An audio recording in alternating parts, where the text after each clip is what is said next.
Hey guys, Roman Reaper here. So I'm just outside the cinema now, about to watch Jurassic World Dominion. Not heard many good things about it, but I'm still looking forward to seeing it, mainly because of the return of the original cast. Let's be real. And, it's the big ending to this Jurassic saga, so naturally there's a lot of exciting elements here.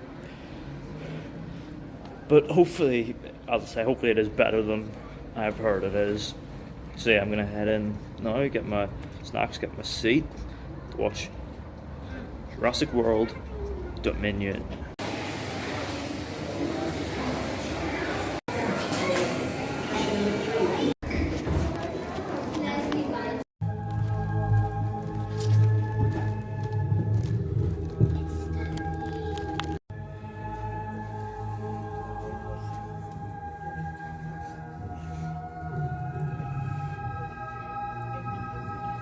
So yeah, Jurassic World Dominion just got back. The reviews for it, as I said earlier, have not been great, but I went into this with an open mind, hoping maybe, for a bit of, a bit of dinosaur fun. Is what this series at its best has delivered, and I was definitely hoping for more of the same with this because in a way these films are kind of critic proof. They are what they are. The big dinosaurs should just go with the ride. But does it deliver on this? Let's find out. So Jurassic World Dominion follows off pretty much where Fallen Kingdom left off, with dinosaurs roaming the earth free. However, something shady is at play here, and it's up to our group of heroes to get to the center of it and save the dinosaurs. There are a lot of potentially interesting elements at play here with this film. It's the big conclusion to the Jurassic World trilogy, but it also ties together,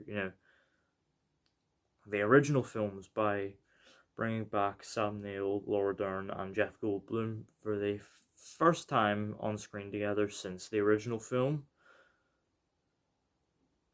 And the idea of dinosaurs roaming the earth free, there's a lot you can potentially do with that.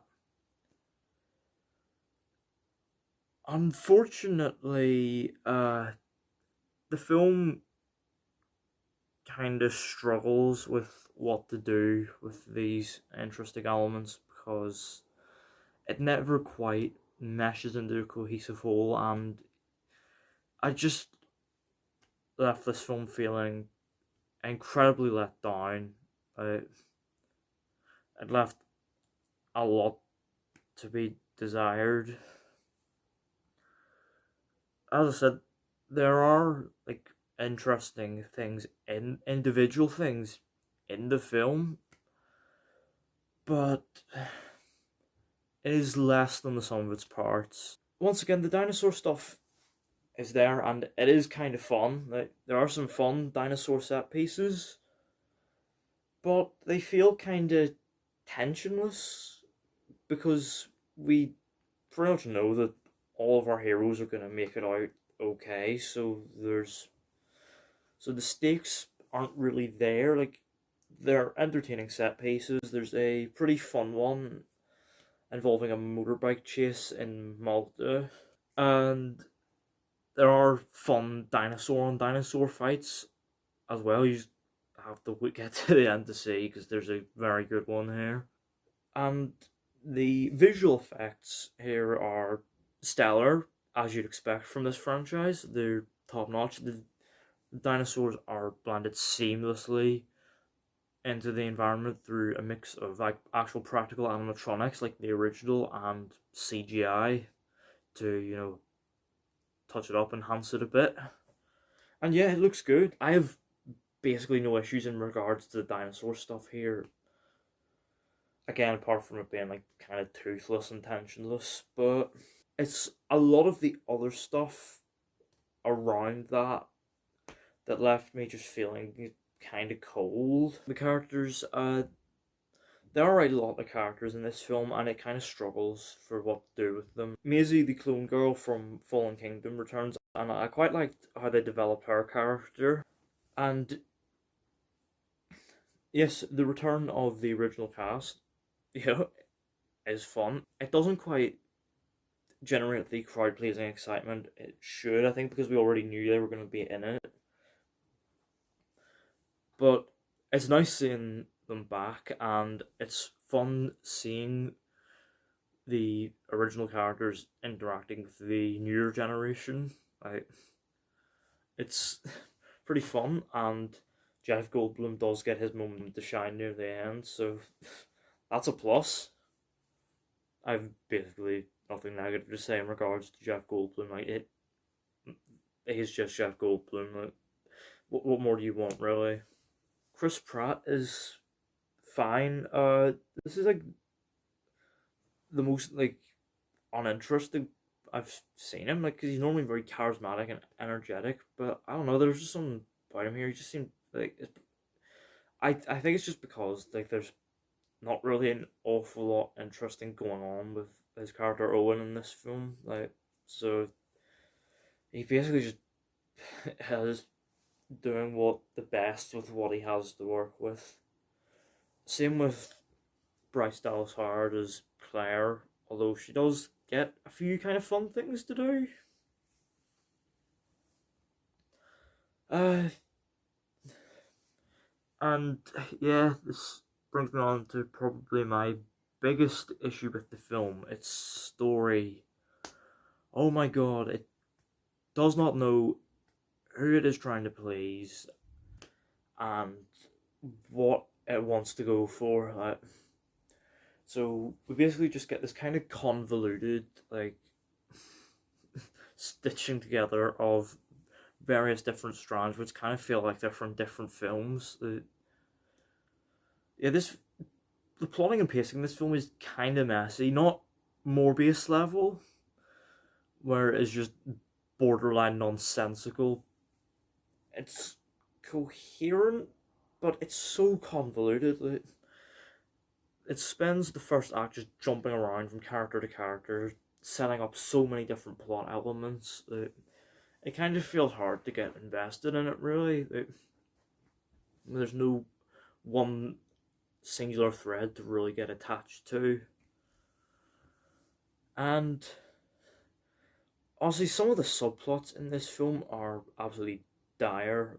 There's a whole long thing involving black market dealing of dinosaurs and federal missions, which feels more ripped out of like Mission Impossible than a Jurassic film. I entirely forgot I was watching a Jurassic film at that point. Like,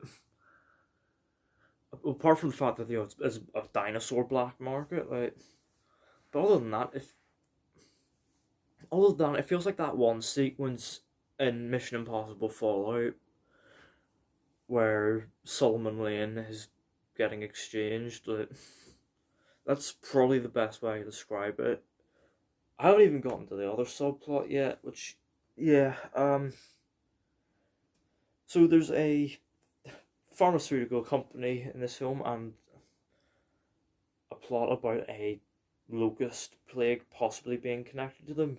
Gee, the big company is definitely not going to be shady at all. And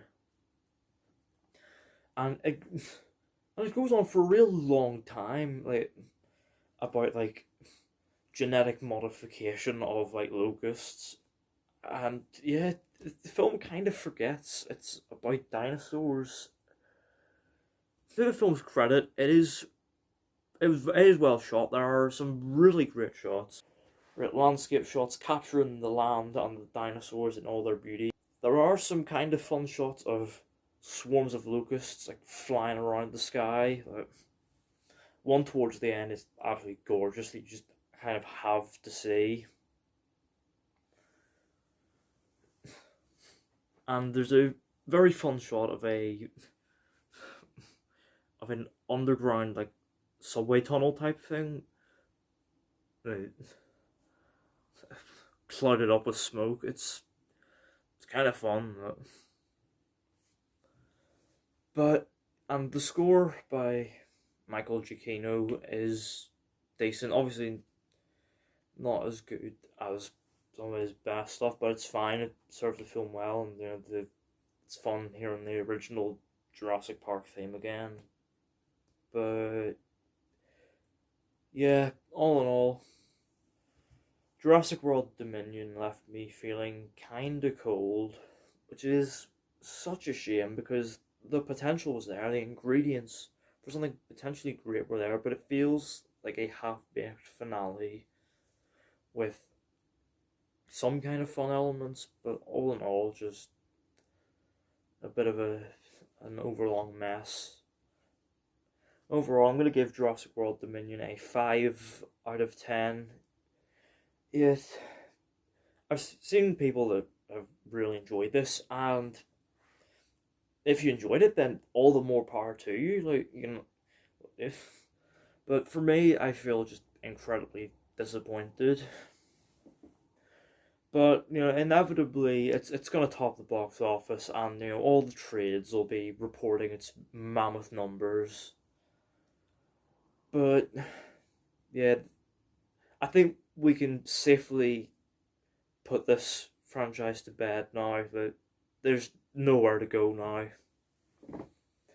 Um, if you want a good film that has nostalgic elements, just go see Top Gun. Just go see Top Gun Maverick. Like, it is genuinely impossible to be disappointed by that film. It's really good. But yeah. All in all, those were my thoughts on Jurassic World Dominion. Let me know down in the comments. Have you seen it? What did you think of it? Where does it lie in the Jurassic franchise for you? And did you enjoy this film? Let me know down in the comments. Don't forget to hit the thumbs up button if you enjoyed. Don't forget to hit the subscribe button if you're new. And don't forget to turn on post notifications so you don't miss an upload.